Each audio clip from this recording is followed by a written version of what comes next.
The Chernobyl accident. The physics clearly explained. The worst nuclear accident in history. But why did it happen? Today I'll show you. Step by step I'll explain the relevant nuclear physics. I'll implement that in code and make a basic model of the Chernobyl reactor. Then I'll use the model to explain and redo the same terrible decisions in the Chernobyl control room, and you'll be able to see how the reactor responds and exactly what went wrong. A very simple reactor. But let's start with the basics. In any nuclear reactor, you must bring the reactivity up to power and keep it balanced there.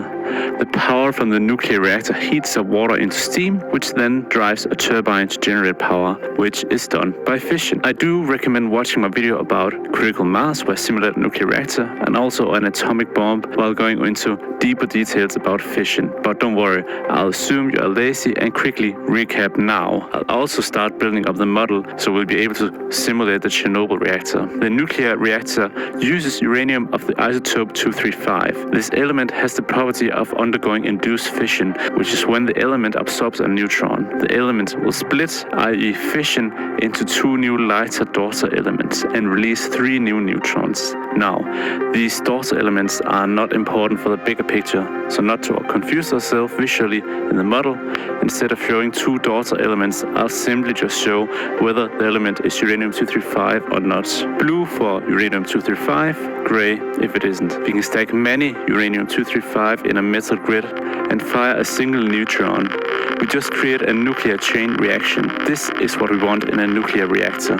Although we wanted a bit more controlled and not this explosive. In the reactor, we will have different isotopes of uranium in the fuel, and only a few percentages is the fissile type uranium-235. This is how the metal is extracted from the ground. Having highly enriched fuel in a reactor is not only extremely expensive, but also way too dangerous. You can see in this reaction with a lot less fissile material, the reaction seems way more stable. The goal, of course, is to get the reactor up to some amount of reactions per second, and once you are there, you keep it stable by ensuring each loose neutron on average only hits a single uranium-235. Now I want to add two more things to the model before continuing. These are just for helping my model and not really of any importance in actual reactors.